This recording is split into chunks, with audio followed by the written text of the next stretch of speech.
Ladies and gentlemen, a big clap for them, a big clap, a big clap, a big clap. So I'll start with Mr. Peter Mumba from CSO Debt Alliance to start. A big clap, ladies and gentlemen.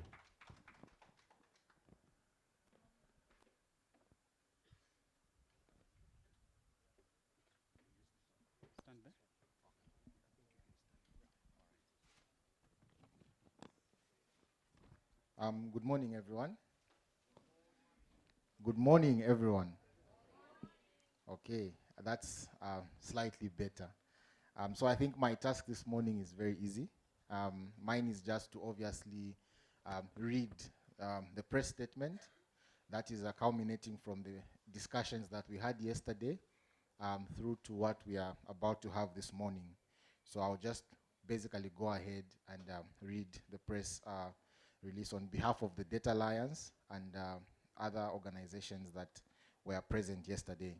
So in a unified effort to tackle the pressing issue of resource hemorrhage in African nations due to massive debt repayments and illicit financial flows, we are excited to announce the launch of the Stop the Bleeding campaign.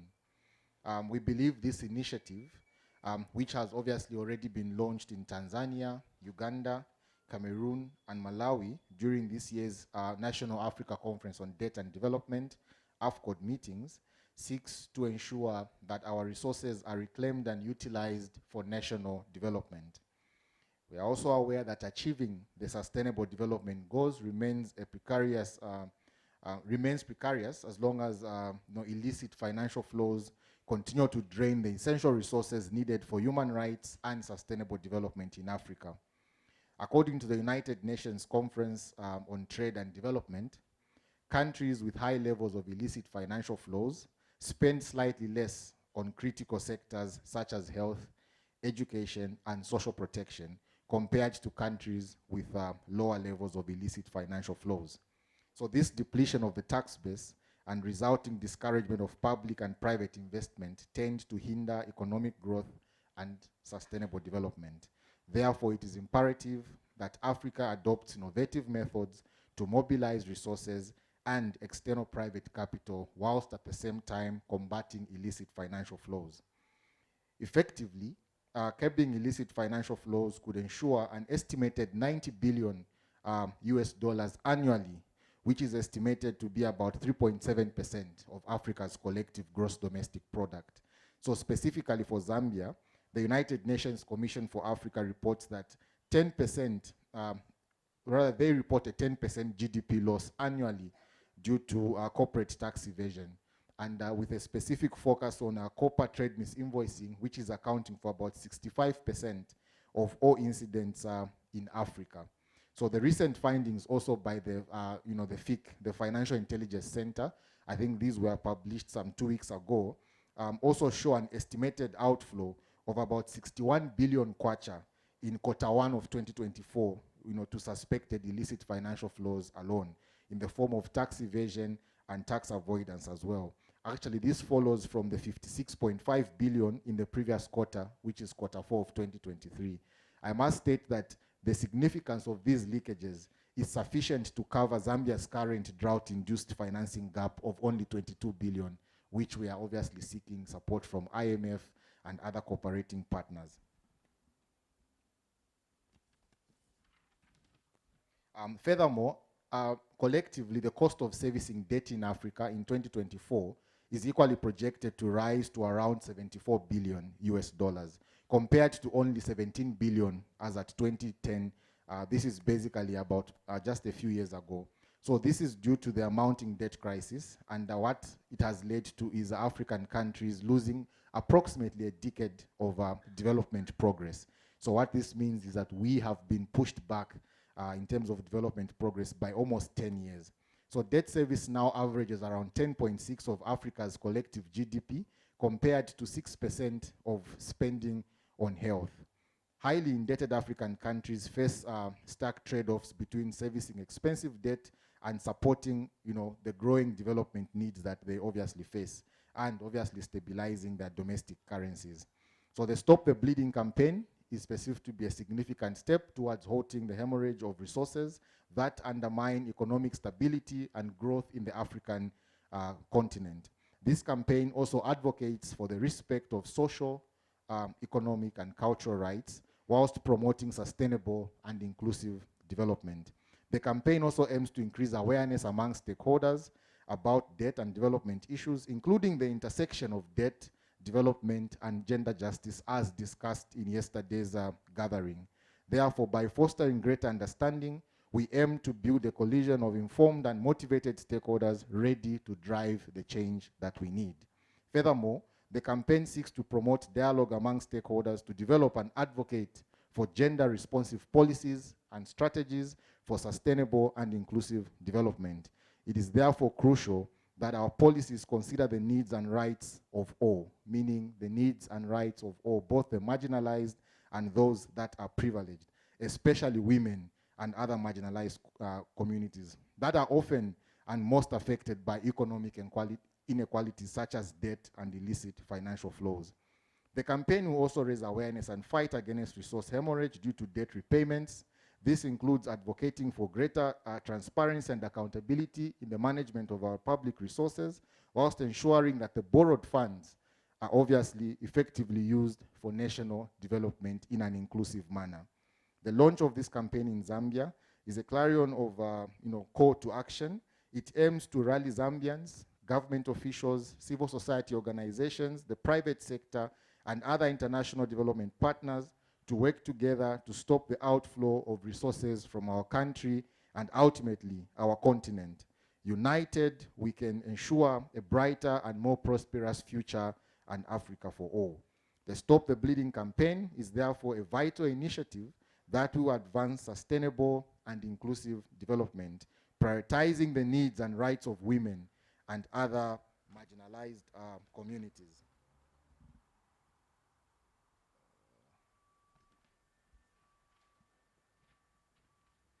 Obviously other marginalized communities in Zambia. Therefore, we urge all stakeholders to support and actively participate in this campaign to halt the leakage of resources from our nation and our beloved continent, Africa. Together, we can stop the bleeding and build a thriving Zambia where every kwacha is utilized to improve the lives of our people and drive our nation forward. Thank you so much.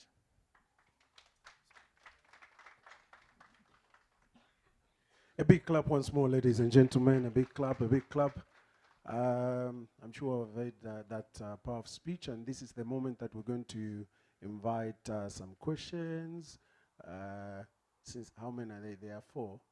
Is it fair enough to invite about 4 questions or 6 questions? How many can we invite? I'm going to. How many questions can we invite? 10? 10? 10 is enough? Okay, so we'll allow the members of the press just to do the needful, and we'll also allow other interested parties that would want to ask a few questions, please, to ask those questions. Where do we start from? Where do we start from? Or the other side?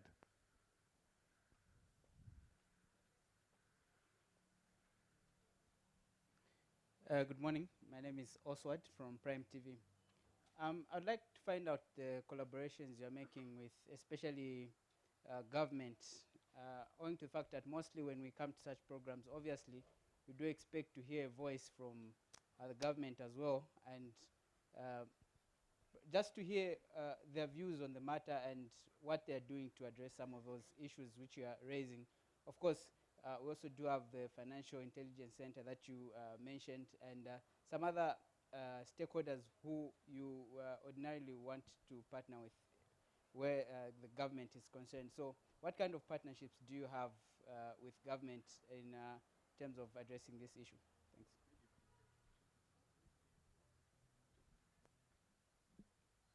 I'm sure that taking note. Can we take one more? Okay.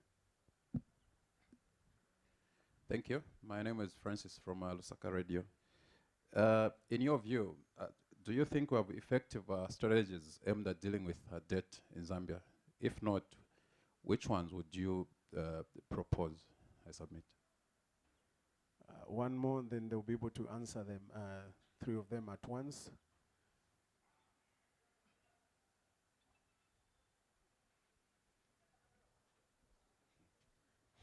Mbototo. Good morning, everyone. Madam Vachibemba obviously guiding an alanded sungu point in defo kulanda kwisasanga nshaishi befya kuiranda mutsungu. So my question goes to, I think, the big man. Debt ninkongore chalo chakwat. So from your speech, from what you were saying, you said, and I quote, the marginalized and the women. So why prioritizing women? Why are you leaving the men? Because in Congo, the chalo chonse, it's a we thing. Edia mamone ni efo bade ya dukira amajanki aba ichabe ngiaba ume. Amajanki ba no aba nakash. Reason being that girl child has been prioritized. But a nation comprises of men, women, the old, the middle age, those from the third class, the middle class, and the first class. But what is the purpose of prioritizing women, leaving men behind, but the credit and the debt concerns each and every individual? Thank you, I rest my case.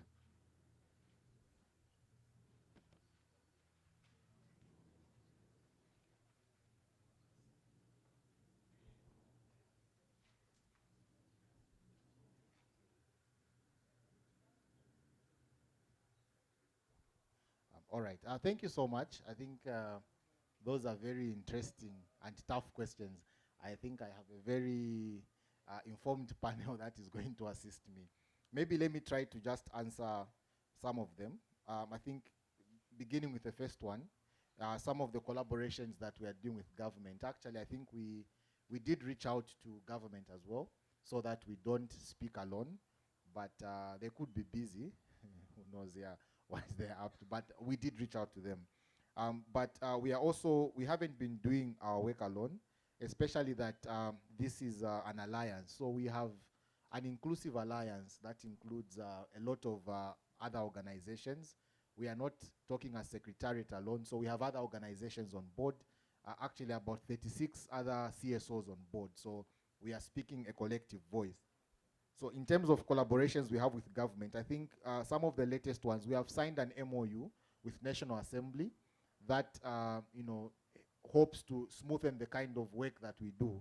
So under this MOU, we collaborate with them and obviously try to amplify voices, because we know that through National Assembly, we can definitely work with the Parliamentary Budget Office. We can also work with members of Parliament, and obviously then be able to influence the decision making at the highest level.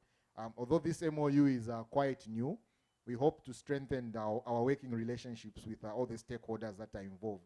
And I think the recent activity that we did was, I think some 2 days ago, should have been on, was it on Thursday?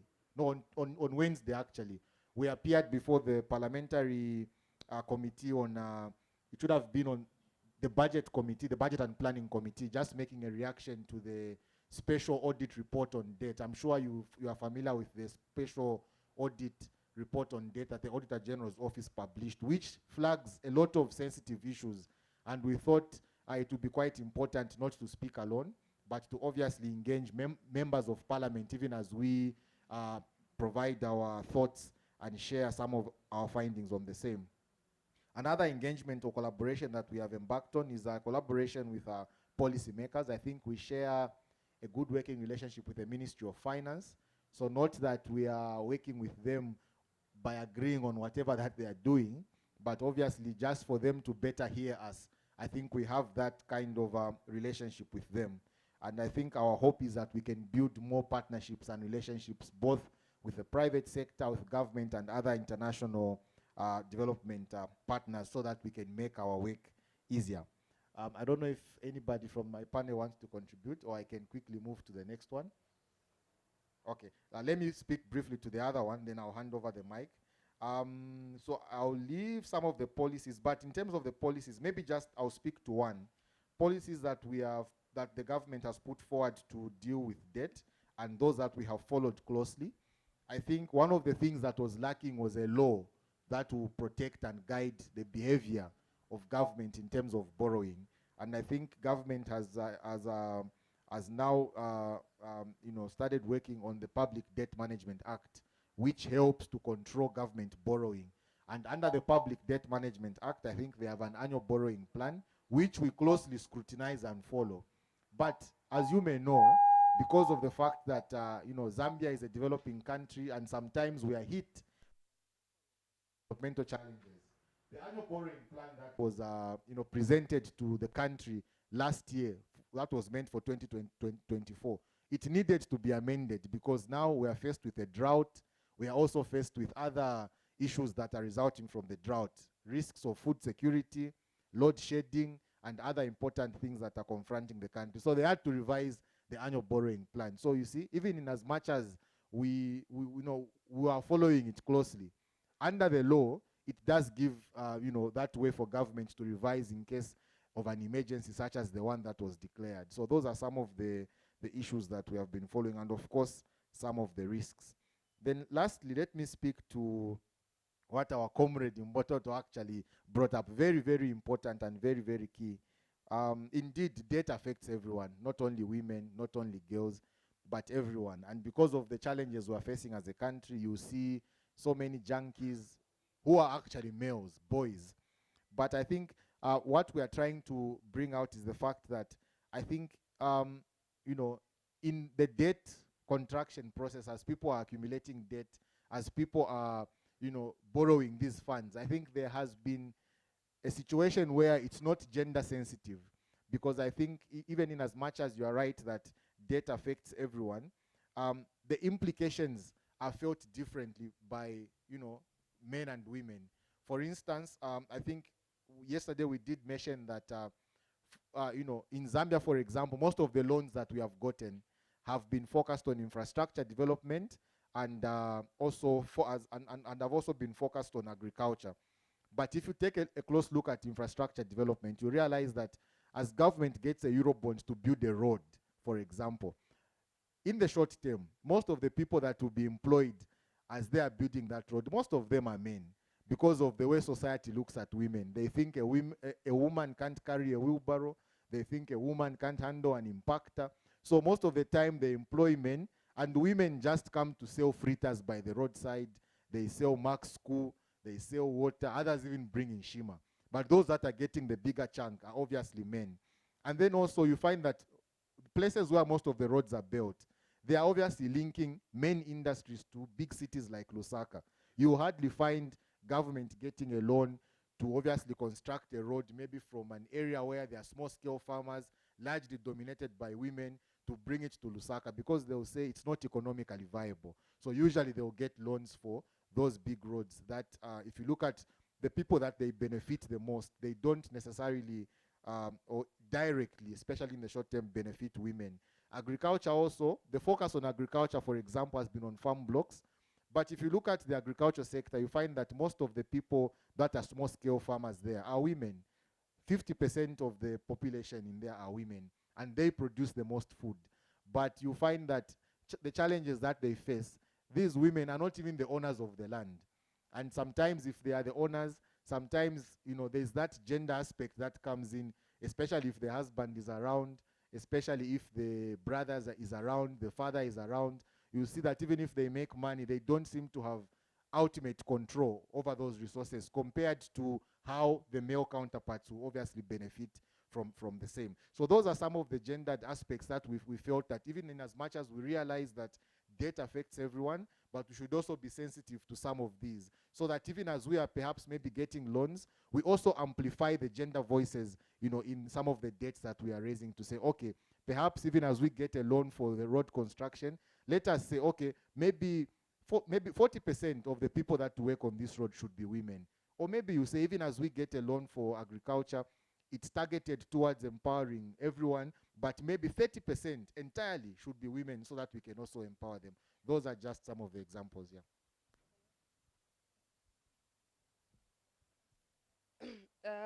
I think I would love also to just amplify the response on the why are we concentrating on the women.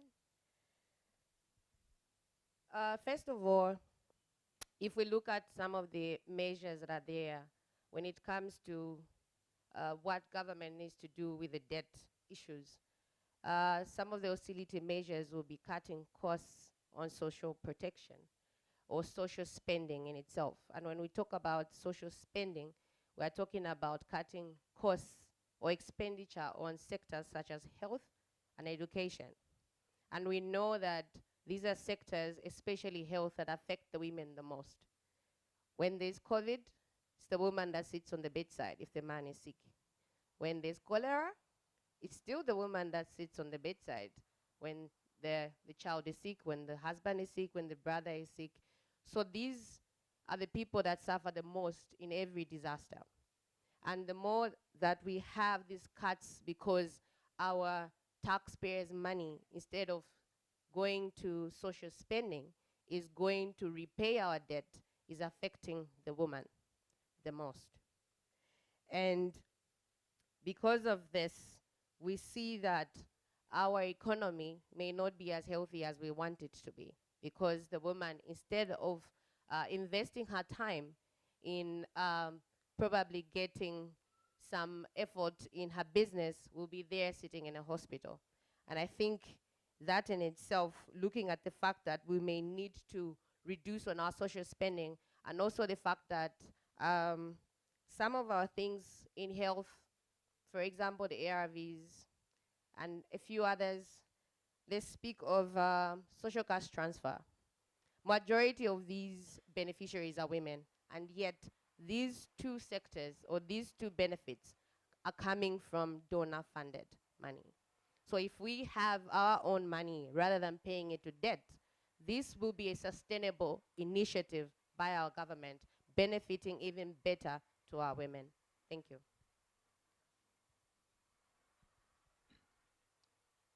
Okay, thank you so much for the questions and for the responses so far. I think they have been great.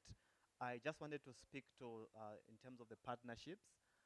So for example, also just building on the press statement by Peter. So like in Zambia, we have about 80%, actually in excess of 80% of the illicit financial flows, according to the reports they occur from the mining sector, right? So in fostering the partnerships with government, so we have the Center for Trade Policy and Development, which actually is the Secretariat for the CSO Data Alliance, partnered with the Ministry of Mines. So in the last couple of weeks, actually, about in the last 2 months, so to say, we went around with them to say, how can we work together to see how Zambia can benefit through the mining sector? And some of the things that we are discussing also pertain to maximizing revenue from the mining sector. So I just wanted to speak to that. But also in terms of strategies, I think you asked a very important question. So in my view, and also as part of the Zambia Tax Platform, we believe we don't have a comprehensive national strategy regarding how we can tackle the aspect of illicit financial flows. I totally understand that we have different frameworks, but we need to complement those. You know, so case in point, I think between 2012 and 2022, Zambia is reported to have lost about in excess of $14 billion.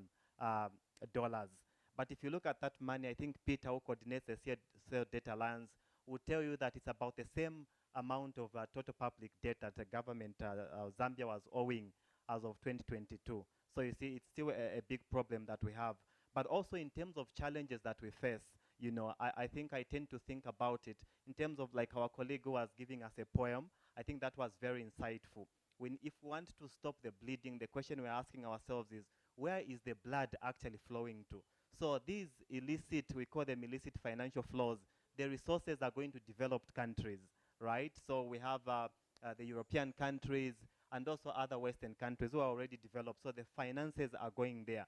So also it entails that if we're going to stop the bleeding effectively, you know, our governments should be able to partner and ensure that we engage these developed countries, because that's where the monies are going. But also in responding to the challenges as well is that there is that lack of coordination. How can we coordinate effectively with these developed countries? Because that's where the blood is going. We might as well say, okay, because we've lost blood, can we get part of the blood back? So there is that lack of coordination among governments that we need to work on as well. But also domestically, we need to think about it in terms of the beneficial ownership information.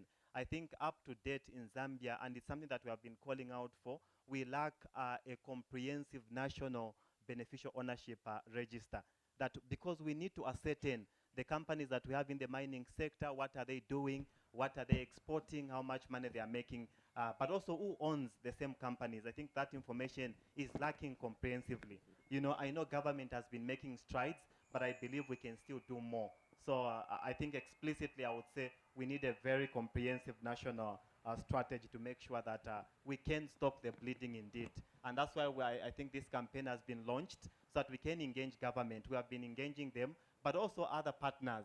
You know, we need to make recommendations to government. How best can we go about it? But also, I think we need to collaborate. That's why we have seen Zimbabwe is here, but also other countries are represented. Zambia cannot do it alone because of the nature of the places where the blood is flowing to. You know, these are developed countries, so we need to collaborate. Can we engage our neighbors in Tanzania more? And then we come up with a comprehensive strategy to stop the illicit financial flow. Before I hand over maybe to the other speaker or the moderator, so it's estimated, I think in 2022, about over 80 billion was lost in Africa. But what is even more worrying is that 80 billion US dollars, Zambia accounted for about 65%. So that means Zambia faces more of a challenge in that regard. But overall, I think we need to be able to just collaborate more. Yeah, thank you so much. Nje Mzambia twalishishita sana. Thank you. Yeah. Sorry. I know it's very.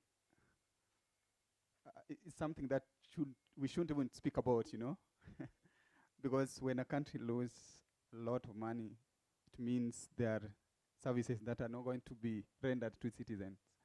But let me speak over this from the Africa perspective as I come down to Zambia. You know, when you look at Africa as a whole, the crisis we have, the poly-crisis we are going through, is where most of our citizens, young generation, leave continent to go look for greener pastures. Just recently, you saw most young generation or young adult die in the Mediterranean Sea going to France.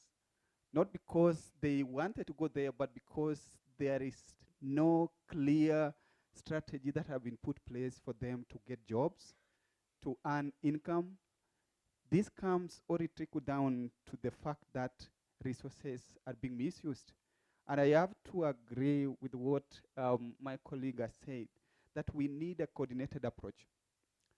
The African Union came up with the high panel report that was done by Thabo Mbeki and for the illicit financial flow. And the initial approximation was that it was about 50 billion US dollars.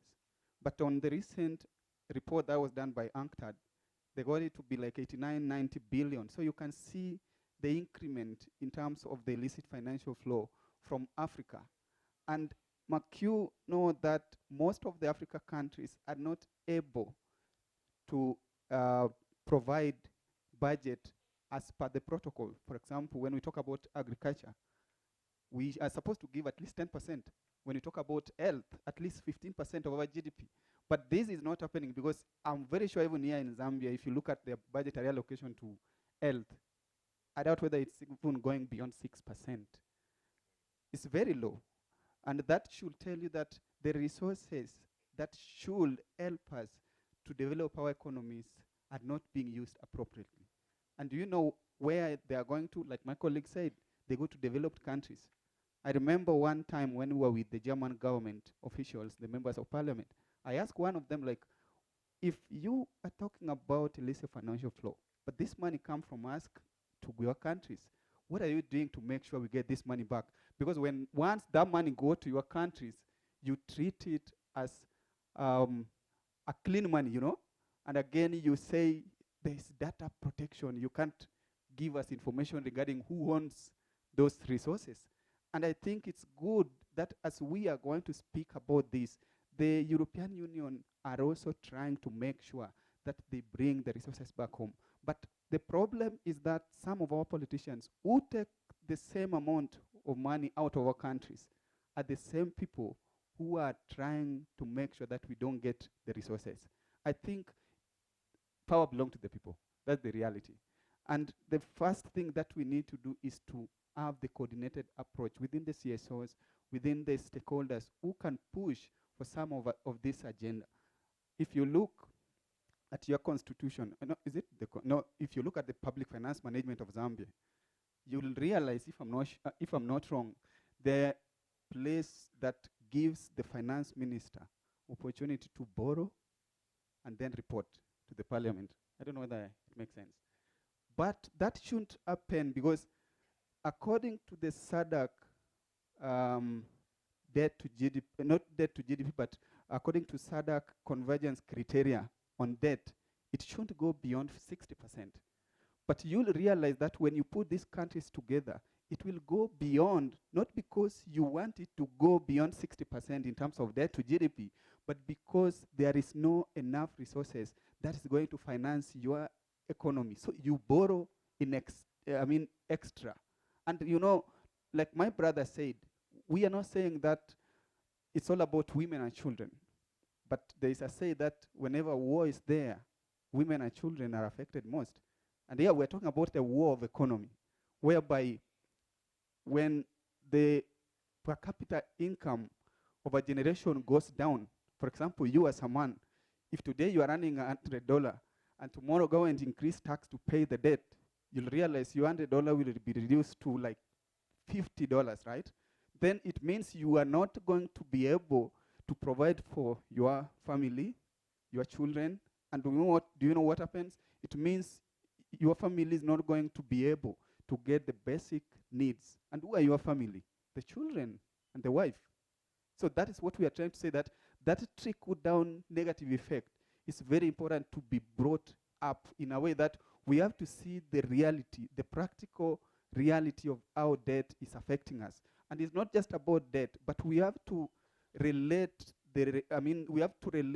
how debt and illicit financial flow are coming up. I think this is the right time that we have to speak our mind, and not just to speak, but bring up policies.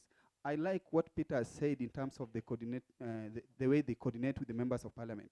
There is need for them to put in place clear policies, clear bills that will show how is the mining sector being supervised. The transparency. You look at those who, I spoke about this yesterday. When you look at some of the owners of the mining sectors, they are foreigners. I don't mean foreigners don't need to own them, but you'll realize that they can easily coordinate with even government officials not to pay exact amount of tax that is needed for the same resources they get here. But when that same goes to their countries, they pay in excess. So that is an indirect way to which our resources lives here and go to developed economies. I think we have to speak this and ask members of parliament, ask the government officials, what role are they playing to make sure that when resources are needed to service some of the basic needs, including education, including health, we have them without having a first thought of, we don't have enough, let's go and borrow. When we borrow extra, remember, it's going to be paid by a new generation to come. Do we want to leave for our children a big chunk of debt to pay? No, that's not where we want to go. So I think this is the right time that this generation is the best generation to speak it up, speak it loud and make sure that actions are taken. Thank you. Okay, thank you so much. Maybe let me also just add something. I think another thing that is killing us is the issue of patriotism. Most of us are not patriotic. If you look at the FIC report, Financial Intelligence Center report, that is showing 61 billion kwacha in quarter one only. 3 months, 61 billion. In the last 3 months of 2023, 56.5 billion. and you read the report, you realize that some of the significant ways that this money is leaving is through foreign companies. But these foreign companies are registered in the names of Zambians. So you see where the problem is. The foreign companies are registered in the names of Zambians. So it speaks to issues of what Elijah said, beneficial ownership. So where we are expecting that maybe the foreign companies are the ones who will be stealing money, leaking the money out of the country, it's actually ourselves. You enter an agreement with a foreign company, they tell you, we'll give you something small, and then you facilitate everything, and then a chunk of resources goes out at the expense of the nation at large. So I think an aspect of patriotism is also very important. How patriotic are we as individuals, are we as citizens to our resources, to the resources that we earn? Believe me, if we are going to keep it at the highest level, it will be very difficult for us to even win this fight. But if we start at a personal level, it will be easier, because from the personal level, we will then be able to go up. I was scared when Shem said power belongs to the people, because it's coming from Kenya. So when I imagined power belongs to the people, I said, what is about? No, Gen Z is not here. But most of us are Gen Z. So I come from Kenya, and we don't mean we are doing it in a bad way. The demonstration is, the demonstration need to help air out important issues. But we need to start talking about the governance issues. I think that's very important, because that is where bleeding is hitting us from. A big clap for the panel, ladies and gentlemen. The questions well answered. We're going to, that's it. We're allowed 2 more questions. Yes. 2 more questions. Yes. Abakulu bafuire balanda pomuliro uchingirira abakulu tawocho. You see, those are my spirits talking. The elders are here. Comrades, thank you very much for your presser, Comrade Peter. And the comrade from Kenya, I think, highlighted what I wanted to say, the governance issue.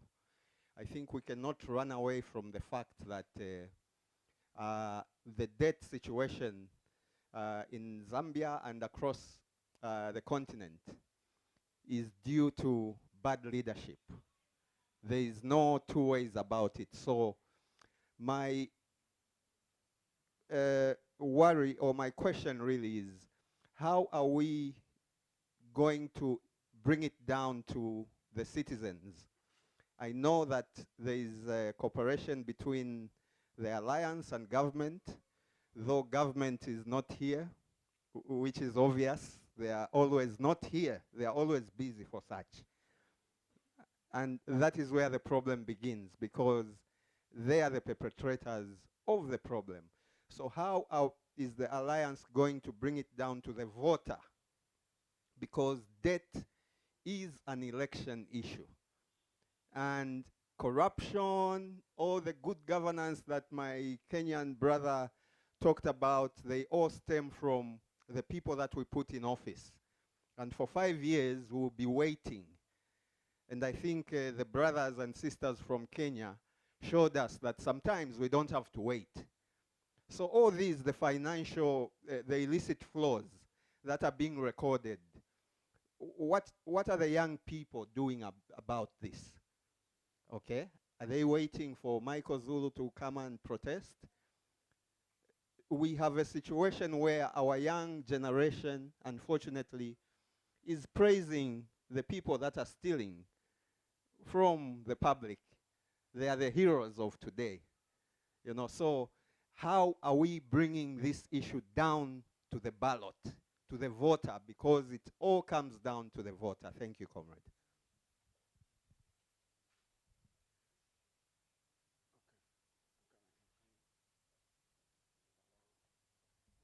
Thank you very much. I answer to the name Emmanuel Fearless Jr. So my question would be, according to the report, it indicates to say 810 cases were reported to the enforcement agencies. And looking at the reports themselves, 810 and we've not heard of any of them being held accountable, then it raises worries, because then if we do not have proper laws, I think I will still go back to what Father Mr. Michael Zula said. It's a question of leadership. If people have been reported to the enforcement, then the law is not enforced. Then it's either we have weak leadership or people to enforce the law, or rather the law itself is not strong enough. So then how best, or what would be the best practices or laws that we can amend to ensure that we kept these financial illicit flows in terms of tax evasion and fraud? Because looking at the statistics also, it shows that over 450 foreign nationals were suspected to be perpetrators of this. And that's where most of the money in financial illicit flows goes. So what laws can we put in place to ensure that they are enforced and they are speaking to the challenges of today? Thank you. So how many questions? That's two. We'll allow two more. Let's allow the ladies as well. Okay, thank you very much. I go by Mkuka Memory from the Young Professionals Network. My question goes to Mr. Mumba. I heard you highlight that most of the companies, the foreign companies that are coming as investors, are owned by Zambians, right?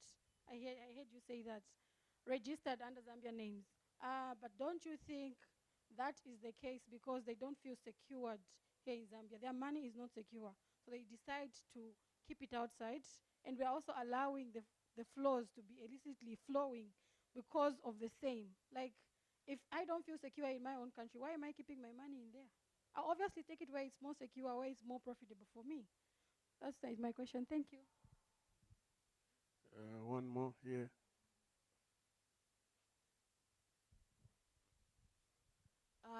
My name is Tabonga Simate from the Young Professionals Network.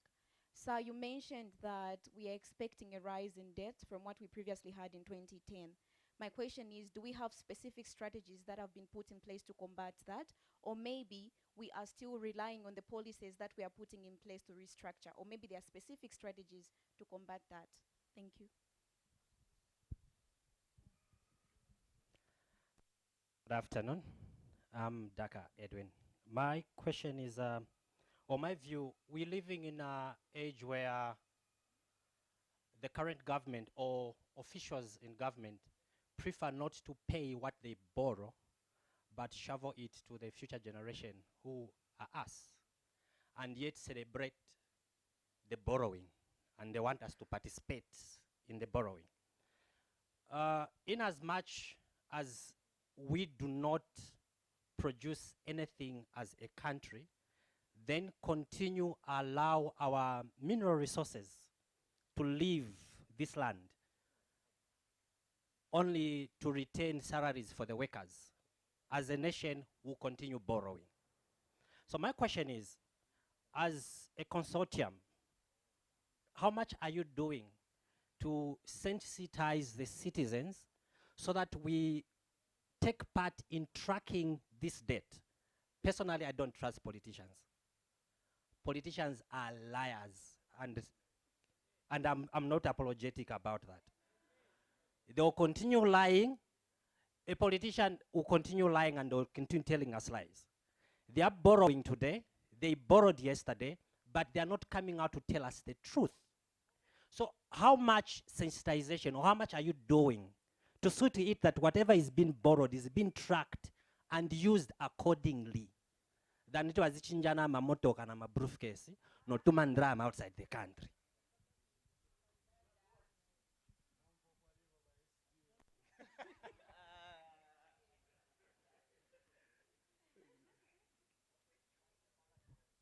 All right, thank you. Let me start from this end. Let me react to your statement because 60% of Africa population is youth. And we are the people electing these people, the politicians, to the office. I have to say maybe just 10% of the Africa countries, you might have a question of the election, but the truth is we are the people electing them to those offices. And one thing we have to agree is that the problem sometimes we have is in Kenya, in Swahili we call it mtu wetu, our person, our man, from our tribe. You even forget the character, because you are like, how can I vote him? But he's not from here. I have to vote him because he's my relative or he's my tribe man. And I think we have to move away from that, because after all, when we do the wrong thing and we come to regret about it, then we will always speak about this. I think we have to make sure that when elections come, we do the right thing and vote the right people in the office. Because if we don't have the right people in the offices, even the management from the executive will be rotten. I think that is one thing we have to take into consideration. Regarding, I think there was a question, maybe, I think it was from this end, regarding the public participation in terms of the debt management and how the citizens are being involved. I want to speak over it from a general perspective in terms of budget making process. Whenever the government is making a budget, it is a process that moves from step to step to a point that there is citizen participation in budget making process. And from there is where citizens need to give their voice in terms of how much can government borrow this year? What is the selling point that needs to be adhered to? And that is where we give our opinions, even when it comes to finance bills. Because we don't just allow the government to decide how they want to do it, but you know what? We have to make sure that our voices are heard, because members of parliament are the representation of people. So if we don't involve them in the discussion, sometimes these things might not be resolved. So I think one way of doing this, maybe if I can give example with Kenya, in our constitution, it allows me to initiate a process of recalling a member of parliament if I think he's not doing the right thing. And so long as you can get like 30% of the votes from that constituency, then you have the right way to recall that person if he's or she is not doing the right thing. I'm not sure whether it's the same thing here, but we have to make sure that members of parliament are responsible and take into consideration citizen ideas. I think that is one thing that we have to consider. Regarding another thing, when it comes to ownership, I agree with what my sister said. Is it like you have the fear of unknown, you know? Like, if I have my money here and I don't feel safe here, but here's the question. Do you do wrong to justify wrong? No. There is no foreigner who will come to make us understand that this is our country. Zambia is your country. You have nowhere to go. If the right thing doesn't start with you, no one will start it. Unless we have already decided that the country is rotten and it's rotten. Doesn't matter what will happen. I just want to live and die, you know. But I'm very sure that sometimes change starts with one person. I can give you an example. In 2002 in Kenya, when we changed the new constitution, no one knew if we will have the freedom of expression, the freedom to question president, the freedom to question members of parliament. And I'm very sure, I always tell my friends from CTPD that Zambia is my second home because of the weather and the people.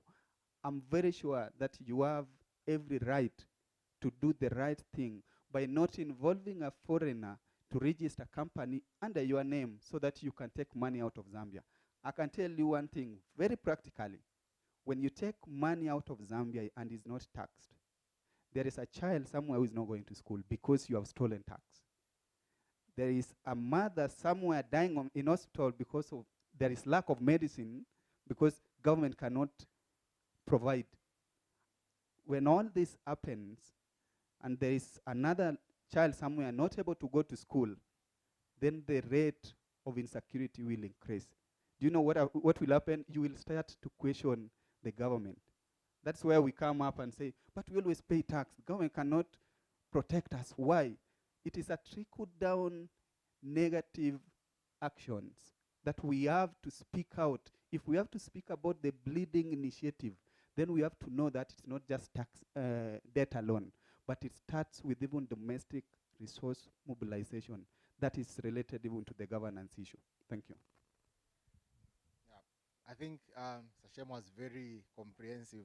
Okay, so for me, maybe let me just touch briefly on the issue of how it gets to the people. So how it gets to the people, well, I do agree with you that yes, debt is a governance issue, it's a political issue, it's an election issue. And so we need to ensure that more people are sensitized about this issue. But also I think sometimes we may have limited hands.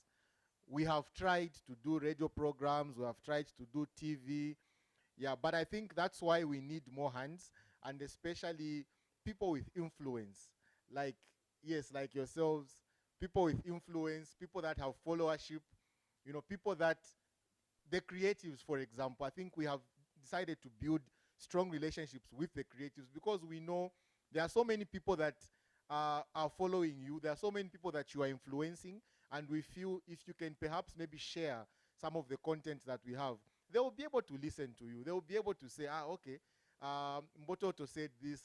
We saw this thing from, Mr. Chocolate. Kabova on his page shared this. They will say, no, Comrade Zulu also said this, Sister D also said this. And so they think, so this is what is trending, as opposed to some of the social media influencers that we have, unfortunately, because we also realize that social media now is a place where many youths are. The Generation Z, the Gen Z, most of these people are on social media.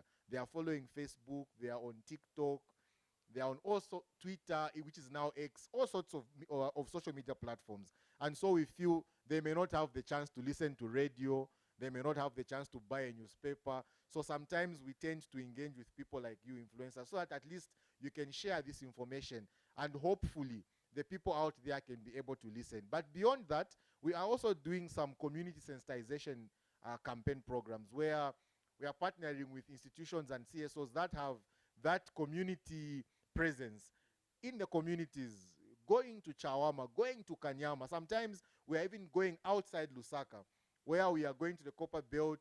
In Chingola, maybe we go into Chiwempala, we talk to people, we go to Chimwemwe, we go to all these deep places where people are actually found who need this information the most.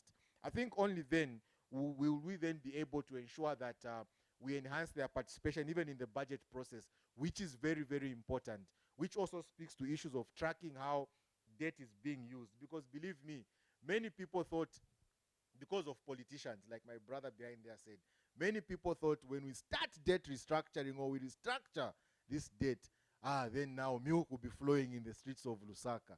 You just wake up with a cup, Manda Hill, arcades or wherever, you get a cup, you drink for free. But I think 77% of our debt restructured, and I think it's not the case. We are aware of that. So we need people to know what exactly is happening away from the political voice.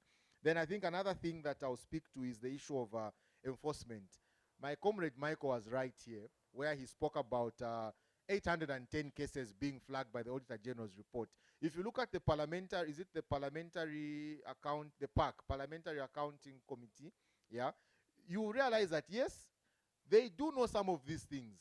Believe you me, in most ministries where some of these are not only illicit financial flows, but even the corruption cases that involve huge sums of money are happening. Most of these people are brought before the PAC. They are asked questions, but unfortunately, the PAC can only recommend. So you find that they may find a director, they may find a permanent secretary, guilty of something, but they can't do anything. All they do is just to recommend. And so it's now up to the law enforcement officers to take that up. So I think our recommendation has always been that let us have a change of system where we have maybe, anti-corruption committee, Zambia police also sitting, in the same PAC meeting. Whenever someone is flagged, there and then, they just hand them over. From there, they start cases, and the cases start resulting in some either, people paying back, and also people being punished for the crimes that they commit. Then I'll speak to the rising debt levels and what policies, yes. So the rising debt levels, unfortunately, because of the kind of country that we are, we're a developing country, and so even just to meet our the basic, not even anything extravagant, just our basic needs, unfortunately, we need to borrow. If you look at the budget that we, all the time, every year in, year out, the budget is always more than the resources that ZRA collects. And then we have, every year, we have an excess that we are saying. We are relying on grants. Those people who feel sorry for us, they will give us a bit of money. The rest, we are going to borrow. You see, so even now that we are faced with a crisis, 900 million, which is 22.2 billion kwacha, financing gap because of drought, food insecurity risks, and also load shedding, like I said. Many people are being pushed to poverty, but we can't respond on our own. We had to call for well-wishers. Those that have extra money from outside Zambia, help us. We also requested from the IMF almost 500 million US dollars. So you see, that is debt. We are borrowing again. In as much as we are restructuring debt, we are borrowing. The only justification and difference is that we are saying it's concessional debt, debt that you can get at that relationship level with low interest rates. It's more friendly. But the point is, it is still debt, you see. So that's why we are saying, let us, if you remember from the press briefing, I said our financing gap, 22 billion kwacha. That's what we need. But if you look at what we have lost in Q1 only, 61 billion kwacha. So what we are saying is, we would have had enough to finance the deficit without IMF, to finance the deficit without grants, to finance the deficit without revising the budget, and still would have been left with excess 40-something billion, which would have sent to other sectors, you see? So that's why we are saying, let us stop the bleeding. Otherwise, if we don't stop the bleeding, the bleeding will stop us. That's the point, yeah. So I think I'll give, maybe Mr. Mumba and Faith here can speak to issues of ownership and other, yeah. Yeah, thank you so much. I think that was quite insightful, and I'm equally learning a lot. I just wanted to, I think Mr. Michael touched on a very important issue. And going by the fact that we have a lot of young people, I wouldn't be scared to mention that, you know, so there are two things when you talk about whether it's the issue of debt and also development, right? And because we are young people and we are the ones that are inspiring change. So there is what we call infrastructure development, but there is also what we call the superstructures. I think, Mr. Michael, you are right when you talk about governance. So one of the biggest challenges that we have been facing, not only in Zambia, but in Africa in general, is what we call the weak superstructures, or if you like, the weak governance. Because, and not to speak to any political organization in particular, but our politicians generally, they are driven by wanting to win the next elections, right? So you would have 810 cases, for example, revealed in a particular report, but to be able to effectively investigate and to make sure that those who are found wanting, you know, they are held accountable, it becomes a challenge. That's why if you have observed, like even in our country here, you discover that we start to hear about corruption cases after, let's say, a particular party that was in power has left, right? Because we really want to win the next elections. But also it speaks to who is involved in those cases, right? I think as young people, as organizations, also the media, it's something that we need to take up to understand who is involved. These 810 cases, and then we scrutinize. I think it will be able to help us, you know. But also another thing I wanted to point to is the aspect of maybe sometimes it has inadequate technical capacity, because even when you talk about beneficial ownership, like when these companies, when they come, the investors, they are quite smart guys, and they invest in, you know, having the technical capabilities that we don't have. Sometimes our regulators, they are not well capacitated, right? Some of the reasons they give is that inadequate funding. So you go, they even open maybe the financial statements. You are coming from ZRA, you might not even understand a single thing. Why? Because you don't understand. For them, they have invested, and they are quite smart in terms of manipulating. So capacity is another issue, but it also just calls for, I think, political will in the end. There's a nice phrase, Mr. Michael, that says, economics follow politics. You know, we can talk about all the nice policies, but as long as there's no political will, nothing will happen. You know, whether we like it or not, some things, they just require a policy pronouncement. If, for example, if I just walk up and say, can we get all the 810 people or institutes that were involved in the, whether it's the corrupt practices as revealed by the FIC report, can we hold them accountable? You know, and I need action within the next 2 months. That should be able to, you know, should be able to happen. So I agree, governance is very important, but also narrowing down to beneficial ownership. I think I agree with my sister when she talked about concerns. Sometimes we are not even safe. Will my money be safe? You know, the point is, and something that we have been raising on our end is, when it comes to beneficial ownership, we are really looking at the issue aspect of transparency, right? It's not so much about, okay, I don't want to put my investments in Zambia, for example. I would rather invest in the US because it's safer. Yes, you can do that. It's a global economy. But how you do that matters, right? So even if you have a company, want to know how much shares do you own, who owns the other shares, and how is the money also flowing, right? Is it in a legal way? You know, have you paid your dues? So I think beneficial ownership speaks a lot, has a lot to do with transparency, right? Yes, people, even the investors, they will look at our kwacha and say, look, kwacha is quite unstable, I might lose out, so I would rather take my money maybe to another country. That's fine, but how you do that matters.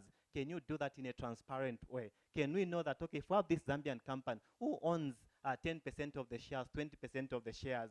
I think that becomes very important, but it's something that has been lacking. But also, let me just touch on the sensitization aspect. I think it was asked. So as the Center for Trade Policy and Development, what we've been doing in the last couple of weeks is that we've been going around different communities in respect of the mining sector. I think we might be aware, I know we have the media here and also a lot of other informed people, that we are now talking about what we are calling the critical minerals, right? Mining sector or mining has become more pronounced in Zambia. Why? Because of the green energy transition, right? So a lot of companies are coming, you know, they want to do mining in Zambia because they need those minerals. So what we have been doing is that we have been going to communities, you know, the ordinary Zambians, you know, themselves, different organizations, we bring them together and we tell them what that means. What does it mean for our well-being as communities?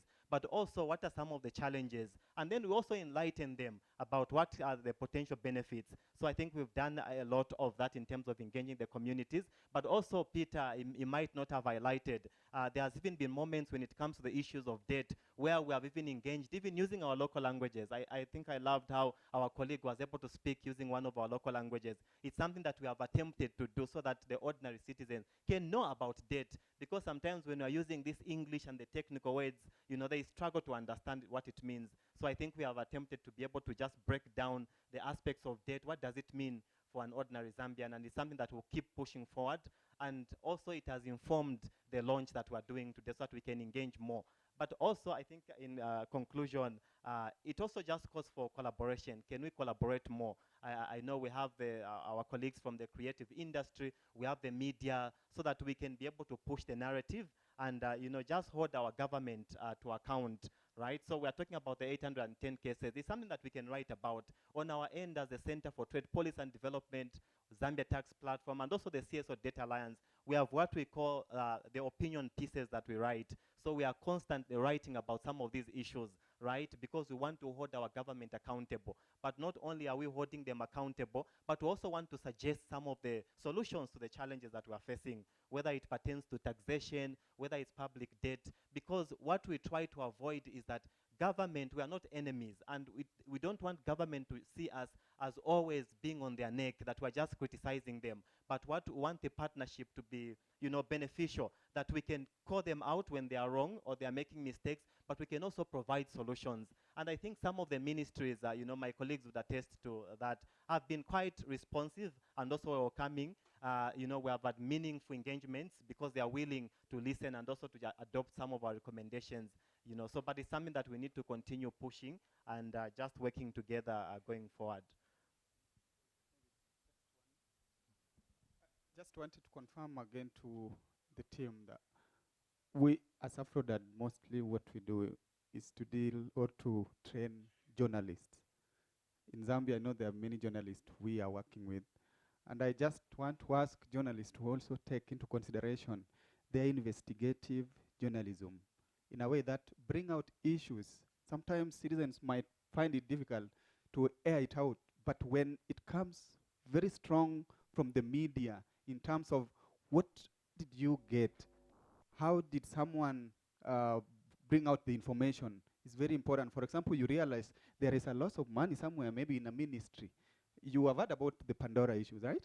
You know it came out because of the journalism work. So I want to urge even the journalists who are here that as you do your work, just know that citizens are also looking over to you. Like, what are you bringing on table in terms of, can you help us to bring out issues that are very important when it comes to debt management, when it comes to corruption, when it comes to governance issues, so that tomorrow we can easily read authentic information regarding what you got maybe from a member of parliament, a member of a public service who is not doing the right thing. So integrity matters, and I think journalism can also play part when it comes to public engagement, not just from the CSO world, because if we can speak within ourselves, but there is no framework to how this issue is going to come out, then I think somehow it might not have a clear.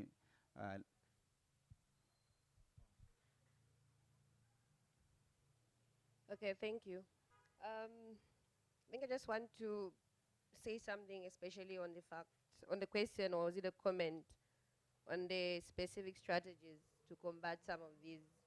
I think we have also, as an alliance and a consortium, did to try to engage a number of times submissions to Parliament, to the budget and all that. I believe he spoke about issues of transparency and accountability. And in ActionAid, we have a phrase that we say transparency and or plus accountability equals to good governance or effective governance. And therefore, we cannot do any of this without those two phrases, transparency and accountability.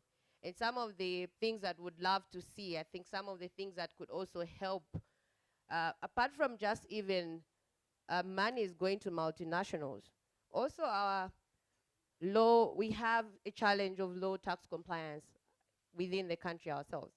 And we've seen that the 2024 national budget outlined that there are incentives are available for foreign and local investors. But the fact is that it does not distinguish between the two.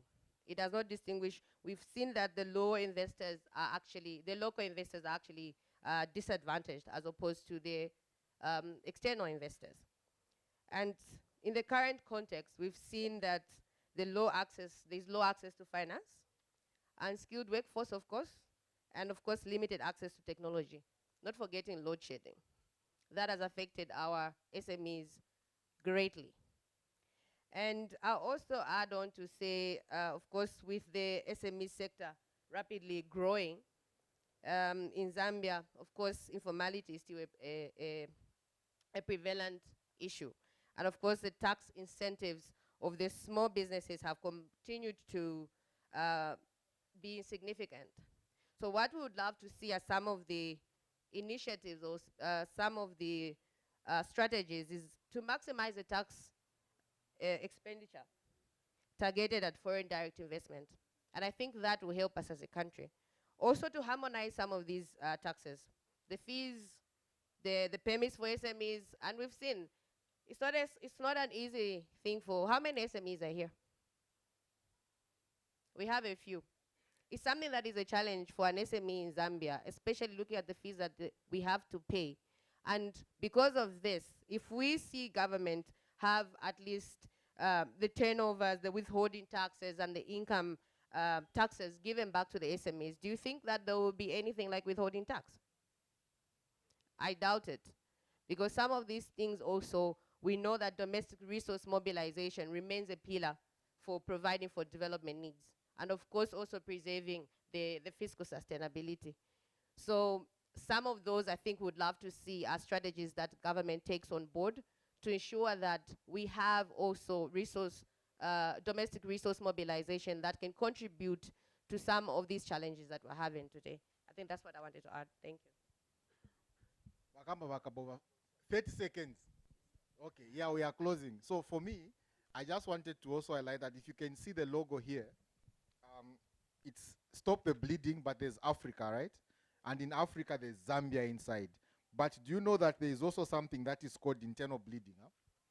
So in as much as we're talking about Africa bleeding, Africa can also bleed internally. Zambia can also bleed internally. And you cannot see it if Zambia is bleeding internally, but once it gets to a level that is, you'll be able to tell, what do I mean by this? Even as we are stopping the bleeding externally, outside, we should also be able to combat the bleeding that is happening inside. For instance, you may be aware that we have borrowed money as a country, the Eurobonds. There was a mention in the Auditor General's report on debt that out of the Eurobonds that we borrowed, I think 100, is it the third Eurobond? 100 million was withdrawn from the Eurobond account into Control 99. We don't know where that money has gone. Internal bleeding. The money is just around, internal bleeding. There was money that was borrowed to construct a university. I don't know if anyone has enrolled to that university. That is internal bleeding. Yeah, that is internal bleeding. So there are so many things. You see, there are so many things. Overpricing of contracts. We know the story. So many issues that are happening internally. So as we stop the bleeding externally, let us also stop the bleeding internally so that we don't suffer the shock. Thank you. A big clap for the panel, ladies and gentlemen. A big clap, well prepared. We have heard those answers, and I believe if we continue, we can go on 397 days. So we've come to an end of our program, but before we do that, there's this, what we call this backdrop. We're going to paint our signatures here to stop the bleeding. Aye, na mumfo tolerant. Punde kwa stop the bleeding. Achani? Stop the bleeding. So I'll ask our panelists just to come forward. Amamakas sen musaina pande now. I'll take this opportunity to invite Comrade Michael Zulu as well as Sister D to be a part of the team as they will lead us to sign. Also, Mr. Ngoma, a comedian, will come through. My brother Chocolate there to come through. Mboto to also come through. Gabi, I see you come through. Then we're going to have some entertainment. After that, then we'll part. After the entertainment, each one of you is going to be allowed to allow sign up a pine. Then, sarangana no sarangana. Please, namotule itamukwa epiteni kutebo bleeding ya chiramo. Ama makazi, abakweta ama makazi kokuno. So, ku sign up ofia apa mwa sign up ofia shani mwabika po hapa. So, Sister D, Comrade Michael, Mbototo, Shani, apenchito amone katufumia po nechurimbo, stop the bleeding. To akwata koka something. Umvomba muibalaria muibara. So, where are the markers? Abakweta ama markers barikuisa. Mwari ama markers apapene. Stop the bleeding of markers, sure. Eh? Ama markers mwachishita buino. You have started bleeding on the markers. Eh? And you are bleeding internally. Madam Mwaka, where are the markers? Bari ama markers. Stop the bleeding internally. Eh? Okay, just a minute, they will come. So after the first people to sign, our panelists, then Comrade Michael, then I'll allow the guys to come and give us the entertainment. After the entertainment, then once tuambe okusaina tusalangane tule ya wino. Otherwise, ndala mashila luba mu Zambia zonaye. Bala turire ndalama. Today chulira mu ndalama yeshota. Oh, yamone kama mark. The bleeding has stopped. Yeah. So, Mr. DJ, can you play us some music as we are waiting? Let's have, yeah. Yeah, you can sign. For our visitors, you can even put Kenya some. Yes, thank you. Then our very own, yes, sir, you can put Zambia there. Then, Mr. DJ, let's have some soft music as we are stopping the bleeding there.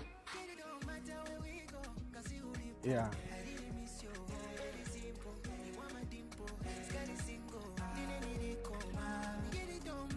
Epo tuwala mwena handwriting hapa. Abale lofu, nabatabale lofu. Abale chita skip the handwriting yala moneka hapa. Elo ba shine nomba paka ingira wino handwriting hapa. So, Comrade Michael Zulu to do the needful.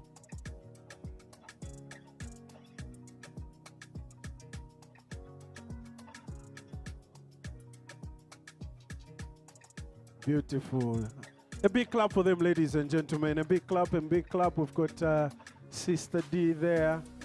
These people ever to land la kwaba. Voice to the voiceless. Ikali. Sister Dita, let's stop scondi ku signature. Yeah. ZWAP.com. Eronga, my brother chocolate, muwike pona kakadori hapo.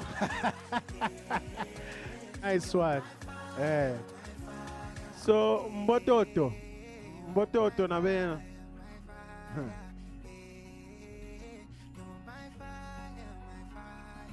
Mbototo handwriting, kwati pachela pitechi vata. Yeah. Don't worry. Mr. Ngoma there, he was an artist, a comedian. Yes. Yeah. My fellow artist there, Gabi, she's also a comedian. Yeah.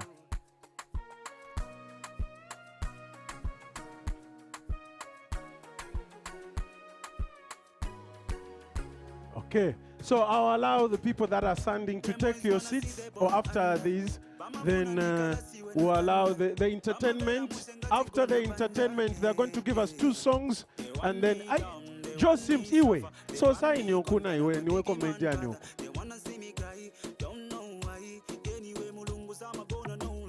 Yes. So those of you that have signed, please do take your seats. After that, we're going to have some entertainment. Just 2 songs, and then we'll allow everybody, the members of the press, to come forward. These are voices. These are people that speak on our behalf. Balemba Muma social media, Pama TV, Balemba Fiance. So please feel free. There's another one. Guys, to give us the entertainment, are you ready? After that, we'll sign. They want me dumb, they want me suffer, they want me gone, but I'm a biggie man, brother. They wanna see me cry, don't know why. Anyway, mulungu I'm gonna know lie. They want me Mbai fofo basha sambidira na ifo yala lembeke. Ite sana. Na bera mpepi na brother chocolate hapa zona. Tu ari yako tuma chocolate.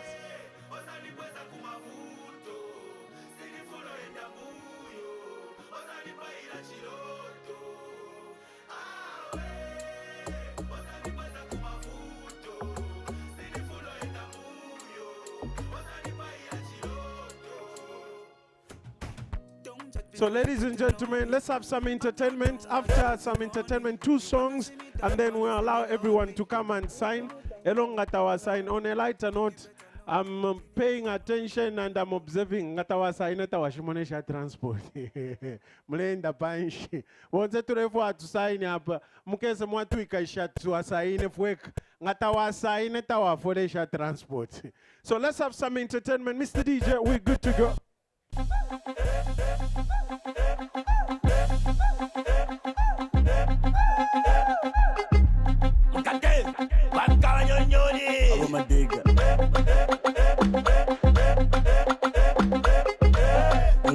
Sarako, wapia chandana ke.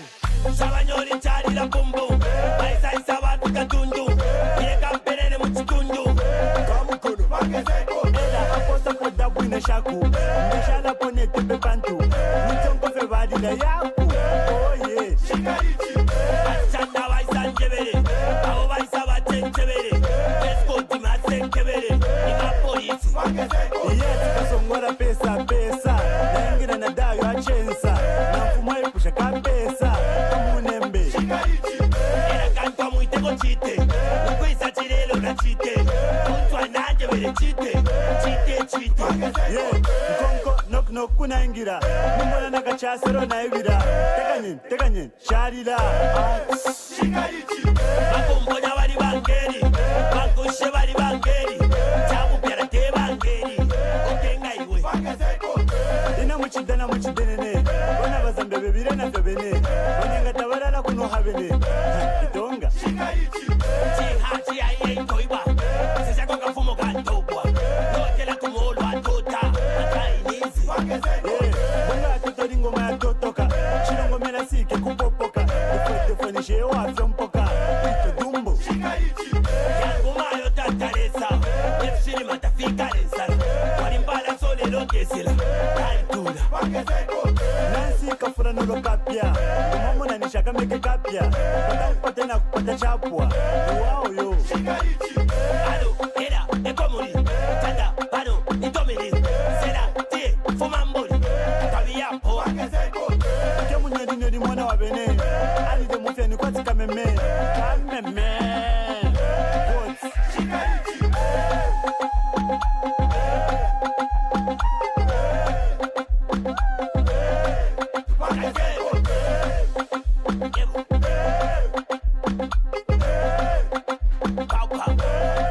Powder mining.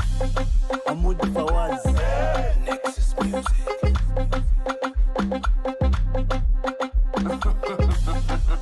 You already know what it is, right? Maz on this.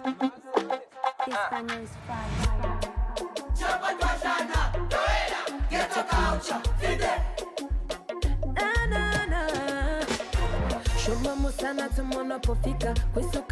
A big clap, ladies and gentlemen, for the little one there.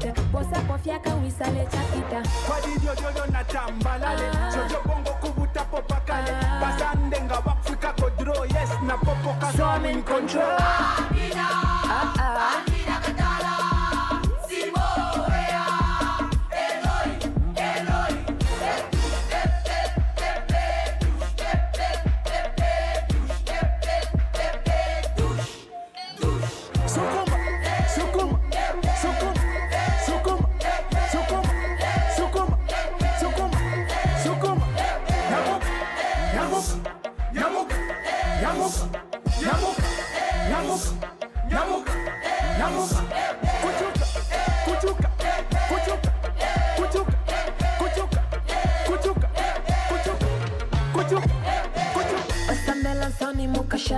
When you waste, wanga shalamana, osalubana. This banger is fire. Get your culture, fide.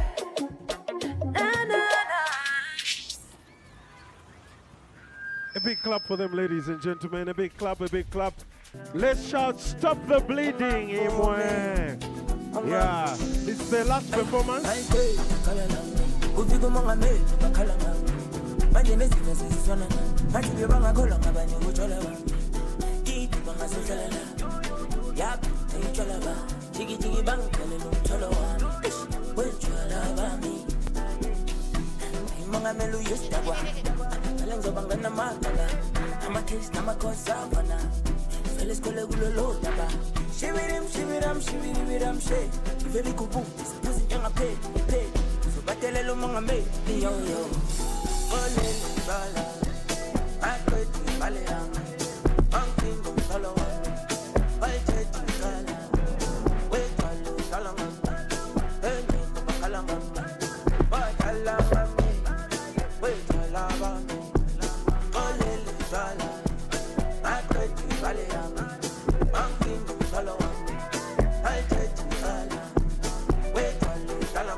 clap, ladies and gentlemen, for the Step Zambia.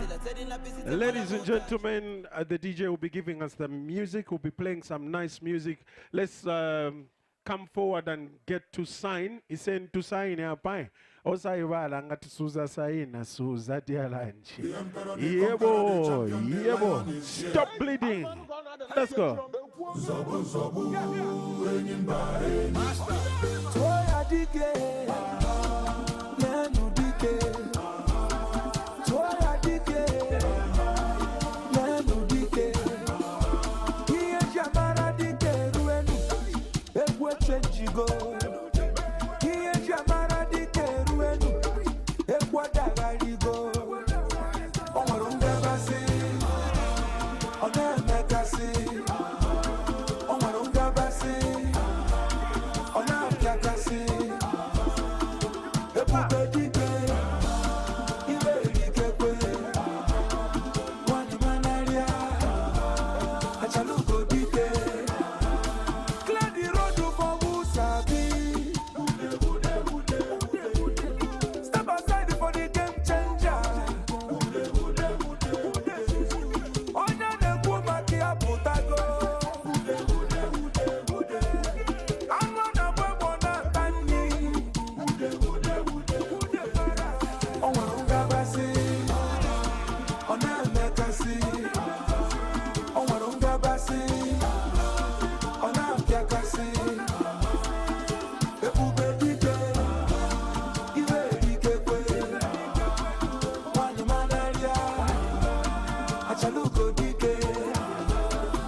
Tisaine tsambe tuchokepo.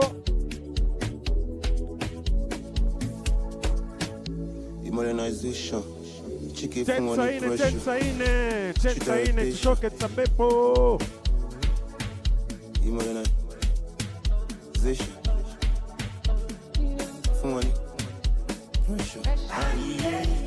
So DJ, bring it on. Those of you that haven't signed, ladies and gentlemen, 10 saine, tsambe tuchokepo, 10 saine. Let's go, Mr. DJ. Saine, tsambe tuchokepo, kwa pipa. Oh my nigga, sharp. Cover face like Nagbaja. Get feel up, but we know they cup. Sit up, boss them, tap. Pass for the shit, rababa. Oh my ijo, rababa. Feeling good, banana. Music, Johnny,